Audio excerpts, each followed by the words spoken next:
Renungan Kefas, Selasa 20 Februari 2024. Salam sejahtera Sobat Kefas. Tuhan Yesus begitu baik sehingga hari ini kita masih diberi kesempatan untuk menikmati firman-Nya. Mari kita siapkan hati dan roh kita untuk menerima firman-Nya. Sobat Kefas, renungan hari ini mengenai keadaan kelahiran kembali ke-1. 1 Yohanes 5 ayat 11 mengatakan, "Dan inilah kesaksian itu, Allah telah mengaruniakan hidup yang kekal kepada kita, dan hidup itu ada di dalam Anak-Nya." Pengalaman kelahiran kembali secara khusus berhubungan dengan 4 aspek: sifat kita, hati kita, roh kita, dan hayat Allah. Karena itu, hari ini kita akan melihat keadaan kita sebelum kelahiran kembali, selama kelahiran kembali. Pertama, sifat kita rusak. Yeremia 17 ayat 9 mengatakan, "Betapa liciknya hati, lebih licik daripada segala sesuatu. Hatinya sudah membatu, siapakah yang dapat mengetahuinya?" Meskipun ayat ini membicarakan hati manusia, tetapi sebenarnya ditujukan kepada sifat manusia.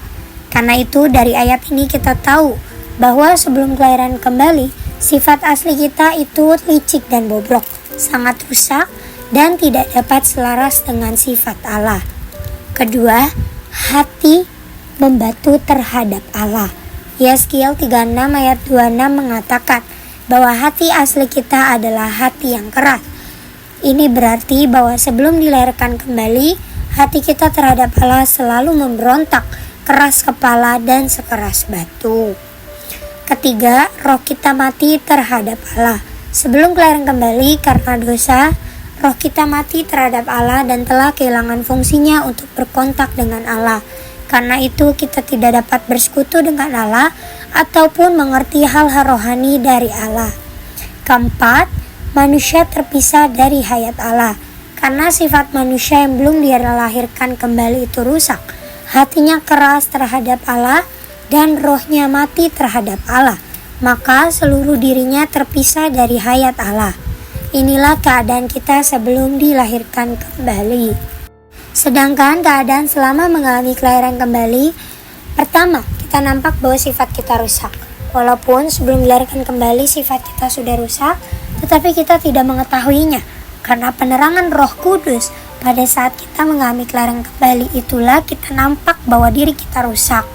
Kedua, hati kita penuh penyesalan dan pertobatan kepada Allah. Ketika kita mengalami kelahiran kembali dan Roh Kudus menerangi kita melihat diri kita sendiri bobrok, berdosa terhadap Allah dan manusia. Maka hati kita mencela kita dan penuh penyesalan serta pertobatan kepada Allah. Ketiga, roh kita penuh rasa duka terhadap Allah.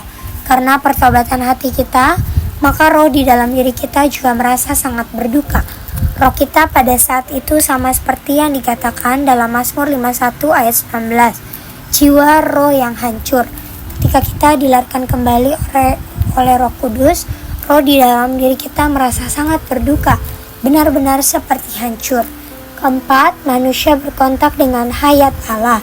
Sejak manusia berdosa dan jatuh serta diusir dari Taman Eden, keruk dengan pedang yang menyala-nyala dan menyambar-nyambar menjaga jalan pohon hayat, sehingga manusia tidak dapat lagi menyentuhnya dan mendapatkan hayat Allah.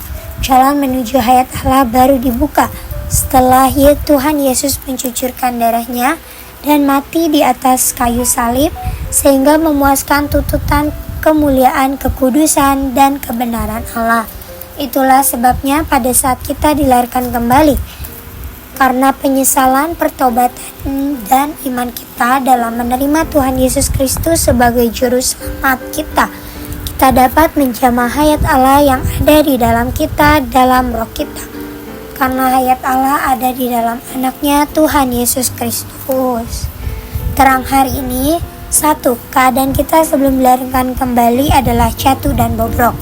Kedua, keadaan selama kita mengalami kelahiran kembali adalah kita dapat menerima dan menjamah hayatnya di dalam roh kita. Doa, Tuhan Yesus, saya adalah orang yang jatuh dan bobrok. Namun karena kasih karunia-Mu, Dikau membuatku nampak akan kondisi dan situasiku. Dan melalui hayatmu Dikau membawaku ke dalam pertobatan, dan hari demi hari dapat menjamah Dikau sang hayat.